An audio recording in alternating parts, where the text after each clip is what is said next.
Good morning students. हम अल्पसंख्यकों की समस्या के बारे में पढ़ रहे थे, जिसमें हम अब तक ये पढ़ चुके हैं कि भारत एक विविधता भरा देश है। यहाँ पे बहुत से अल्पसंख्यकों का निवास स्थान है। इनकी स्थिति बहुसंख्यक समुदाय से भिन्न है।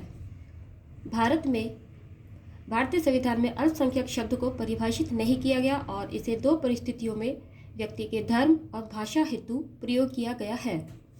केंद्र सरकार ने अल्पसंख्यकों हेतु राष्ट्रीय आयोग अधिनियम 1992 में 6 अल्पसंख्यक समुदाय मुस्लिम, ईसाई, बौद्ध, सिख, जैन एवं पारसी को चिन्हित किया है। हम पढ़ चुके हैं कि अल्पसंख्यकों की समस्याओं में उनकी पहचान की समस्या है, सुरक्षा की समस्या है, उनकी क्षमता की समस्या है, उनमें पिछड़ापन है और प्रतिनिधित्व की समस्या है। अल्पसंख्यकों में जब इन समस्याओं के कारण विश्वास घटता है तो राष्ट्र की एकता और अखंडता को खतरा पैदा हो जाता है, जिससे क्षेत्रवाद और संप्रदायवाद को बढ़ावा मिलता है। अल्पसंख्यकों की सहायता व संरक्षण के लिए भारत के संविधान में मूल अधिकारों के अंतर्गत इनको संरक्षण दिया गया है, जिसमें अनुच्छेद 29 और 30 है। अनुच्छेद 29 उन्हें अपनी भाषा, बोली, लिपि, संस्कृति को सुरक्षित रखने का अधिकार देता है और अनुच्छेद 30 उन्हें अपनी रुचि की शिक्षण संस्थाओं की स्थापना करने का अधिकार देता है। इसके अलावा अनुच्छेद 30(2) है, जो कि राज्य से आर्थिक सहायता देने वाले अल्पसंख्यकों द्वारा प्रतिबंधित संस्थानों में विभेद नहीं करता। इसके बाद हम पढ़ चुके हैं कि संविधान के भाग 17 में राजभाषा के अंतर्गत भी अल्पसंख्यकों को कुछ संरक्षण प्राप्त है। इनमें है अनुच्छेद 347, नागरिकों के किसी अनुभाग द्वारा बोली जाने वाली भाषा से ये संबंधित है। इसी के साथ अनुच्छेद 350 क है, जो कि प्राथमिक स्तर पर मातृभाषा में शिक्षण हेतु सुविधा प्रदान करता है। अर्थात प्राथमिक स्तर पर जब बच्चे को शिक्षा दी जाएगी वह मातृभाषा में ही दी जाती है।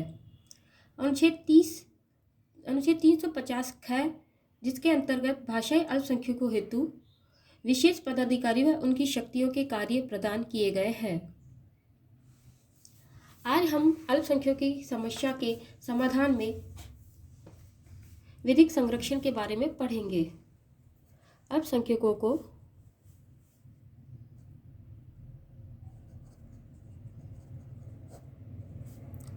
प्राप्त विधिक संरक्षण।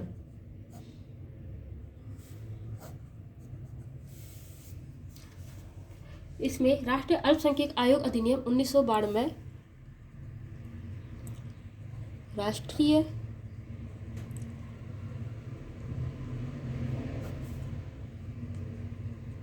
अल्पसंख्यक आयोग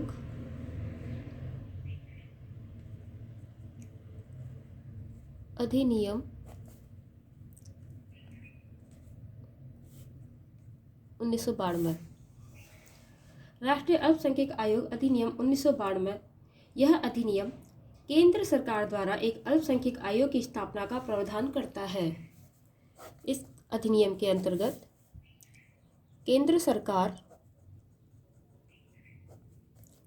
एक अल्पसंख्यक आयोग की स्थापना करेगी।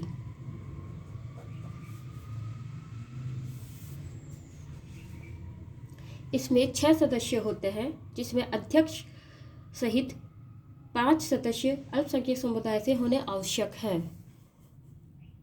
राष्ट्रीय अल्पसंख्यक आयोग की सदस्य संख्या 6 है, जिनमें 1 अध्यक्ष और 5 अन्य सदस्य होंगे। ये अन्य सदस्य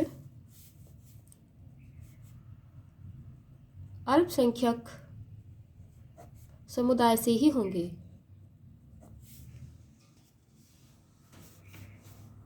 इसके बाद आता है वक्फ अधिनियम।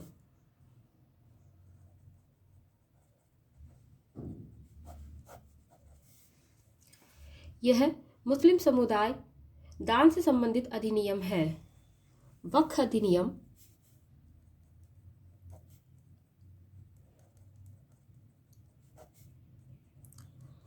मुस्लिम समुदाय के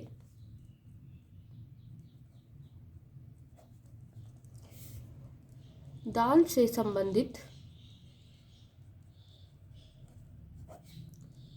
अधिनियम है। केंद्रीय वक्फ परिषद एक सर्वाधिक निकाय है जो भारत में सभी वक्फों के प्रशासन को प्रबंधित करती है। केंद्रीय वक्फ परिषद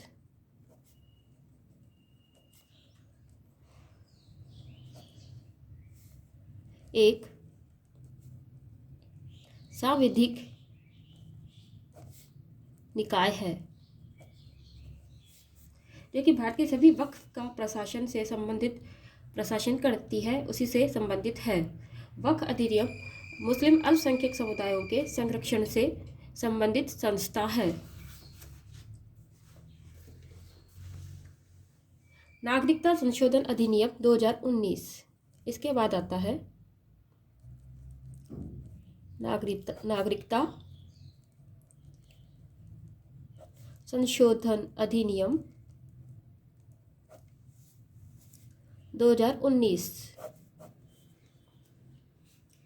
यह अधिनियम 2014 के पूर्व पाकिस्तान, अफगानिस्तान व बांग्लादेश से धार्मिक उत्पीड़न के शिकार होकर विस्थापित हुए अल्पसंख्यकों को नागरिकता नियमों से छूट देता है।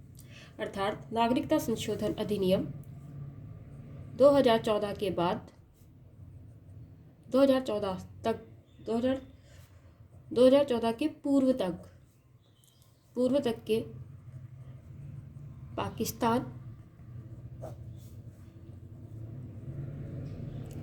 अफगानिस्तान तथा बांग्लादेश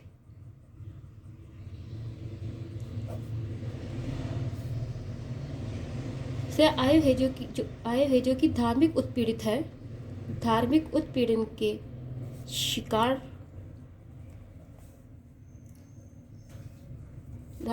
के शिकार होकर जो विस्थापित लोग हैं, जो विस्थापित होकर आए हैं, विस्थापित हुए अल्पसंख्यकों के लिए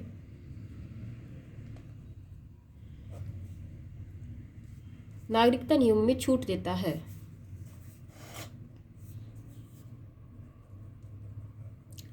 नागरिकता के नियमों में छूट देता है।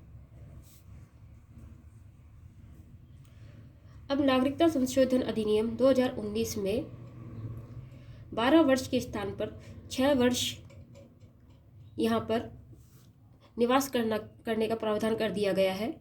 नागरिकता संशोधन अधिनियम में पाकिस्तान, अफगानिस्तान और बांग्लादेश से आए धार्मिक उत्पीड़ित के शिकार अल्पसंख्यकों में हिंदू, सिख, ईसाई, जैन और बौद्ध सम्मिलित है। मुस्लिम इसमें सम्मिलित नहीं है। आगे की राह। भारत में बहुसंख्यक नियमों के प्रावधानों के उपरांत भी अल्पसंख्यकों की स्थिति में सुधार अदृश्य है।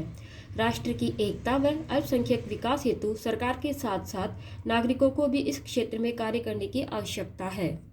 अर्थात अगर अल्पसंख्यकों की स्थिति में सुधार करना है तो साथ ही राष्ट्र की एकता हेतु सरकार के साथ साथ हम नागरिकों को भी इस क्षेत्र में कार्य करना होगा।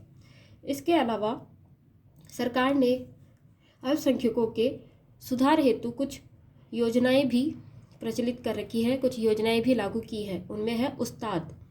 यह अल्पसंख्यकों के परंपरागत कला के संरक्षण व उनके कौशल के विकास हेतु लाई गई है। दूसरी आती है हमारी धरोहर। भारतीय संस्कृति के संदर्भ में अल्पसंख्यक समुदाय के विरासत का संरक्षण इसमें किया जाता है। नई मंजिल।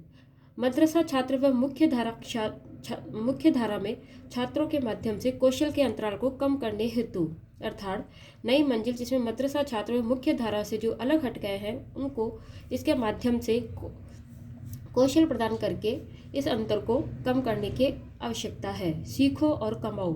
अल्पसंख्यकों के मध्य रोजगार बढ़ाने के उद्देश्य से कौशल विकास आधारित केंद्रीय क्षेत्र की योजना है। नई रोशनी। एनजीओ के माध्यम से अल्पसंख्यक महिलाओं में नेतृत्व क्षमता का विकास किया जाता है। अन्य योजनाएं हैं जियो पारसी, पठो प्रदेश, नालंदा योजना, अल्पसंख्यक साइबर ग्राम, प्रधानमंत्री 15 बिंदु प्रोग्राम, मौलाना आजाद सेहत योजना। यह अल्पसंख्यक समुदाय का पार्ट 4 था। धन्यवाद।